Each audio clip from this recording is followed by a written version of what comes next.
ఒక 1 అవర్ కాంచెల్లి అంత ఎవడు చూడు అంత ఏదో ఒక ప్రపోగండా తీసుకొస్తున్నారు. ఏంటి విజయ్ ఎలా గెలిచాడో చూడు, పవన్ కళ్యాణ్ ఏం చెప్పాడు, పొద్దుతోటే ధర్మం పొత్తే గెలుస్తాము సో అని చెప్పి విజయ్ మగోడు సీఎం అయిండు, పవన్ కళ్యాణ్ కాలేదని సోకాల్ పేటీఎంలో వచ్చి కొడుతున్నారు. అరే రేపు ఫస్ట్ తమిళనాడుకు ఆంధ్రప్రదేశ్కు చాలా తేడా ఉంది. ఎన్టీఆర్ గెలిచిందంటే ఎన్టీఆర్ ఎప్పుడు 30 సంవత్సరాల తర్వాత 30 సంవత్సరాలు గెలిచింది. ఇప్పుడు అదే యూనియన్ టెస్ట్ పెట్టి గెలవడరు. అప్పటికిప్పటికి చేంజ్ అయిపోయినాయి అన్నీ.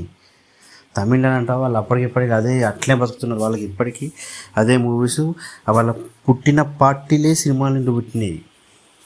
కాంగ్రెస్ బీజేపీ వాళ్ళకి ఎందుకంటే మనకుండదు తెలుగువాదం, వాళ్ళకు తమిళవాదం ఎక్కువ ఉంటుంది కాబట్టి అవి ఇంతవరకు అడుగుపెట్టలేకపోయినాయి. అక్కడ ఎంతసేపు డిఎంకే అన్నడిఎంకే, జైలుతో చచ్చిపోయింది అన్నడిఎంకే స్లో అయిపోయింది. స్టాలిన్ కొంచెం టేక్ ఓవర్ చేసినా అంత పుంజుకొస్తున్నాడు. కాకపోతే అక్కడ కరెక్ట్ సిచ్యువేషన్లో కరెక్ట్ టైంలో దిగండి విజయ్. అక్కడ ఏంటంటే ఒక నీడ్ కావాలి ఖచ్చితంగా, ఒక ఆపోజిట్ ఖచ్చితంగా ఒకటి కావాలి. ఆ స్పేస్ను ఆ వాక్యూమ్ను వాడుకొని అయితే అంతైనా కానీ సింగిల్ హ్యాండెడ్ అయితే గెలవలేదు కదా. మీకు తెలుస్తుందో తెలియదు. ఆ విజయ్ ఇప్పుడు 30 స్థానాల్లో 40 స్థానాల్లో 2000 ఓట్లతో గెలిచింది. క్లియర్గా అర్థమవుతుందా డిఎంకే మీద వ్యతిరేకత. ఈవెన్ అన్నాడీఎంకే ఇద్దామంటే అన్నాడీఎంకేలో సరైన లీడర్ లేడు. ఫస్ట్ జయలలిత అంత చరిష్మోహన్ లీడర్ లేక ఇప్పుడు వాళ్ళకు వేరే ఆప్షన్ లేక విజయ్ ఒకటే కనబడ్డాడు. కానీ ఇది ఎక్స్పెక్ట్ ఇది చూసి బాగుపడేది ఉంటే రజనీకాంత్ బాగుపడతాడు. ఇంత అవుతా అని చెప్పి ఎక్స్పెక్ట్ చేయలేవాడు. వద్దా అని చెప్పి ఆగిండు. దిగితే పబ్లిక్ వాళ్ళకు కూడా ఖచ్చితంగా ఒక ఆపోజిట్ లీడర్ కావాలని వెయిట్ చేస్తున్నారు. అది ఈరోజు విజయ్తో అయిపోయింది. కానీ దాన్ని పవన్ కళ్యాణ్ కంపేర్ చేసి, పవన్ కళ్యాణ్ మన తెలుగు రాజకీయాలు వేరు, తమిళ రాజకీయాలు వేరు. అది కంపారిజన్ అనేది చాలా తప్పు.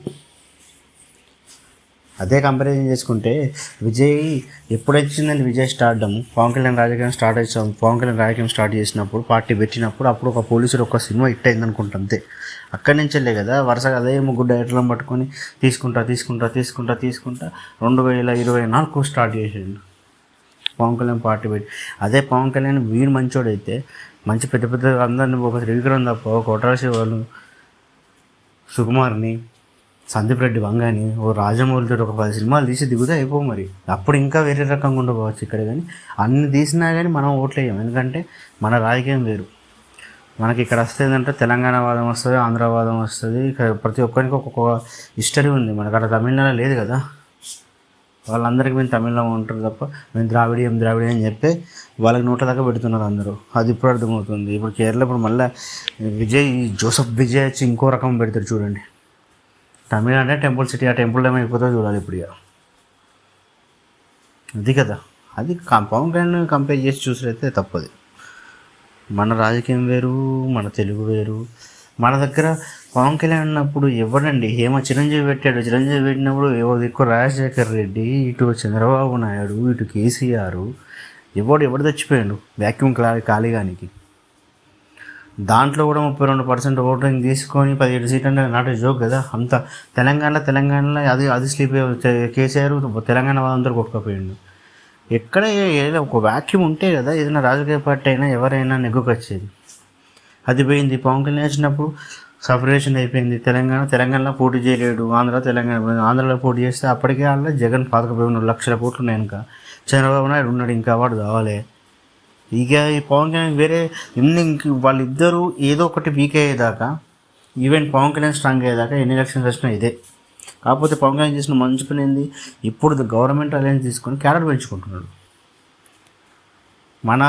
వాళ్ళ ఫ్యాన్స్కు మన దానికి అమితాబ్ బచ్చన్ అసలు ఓడిపోయినాడు ఒక ఎంపీ సీట్కి. చూసుకోవాలి కదా.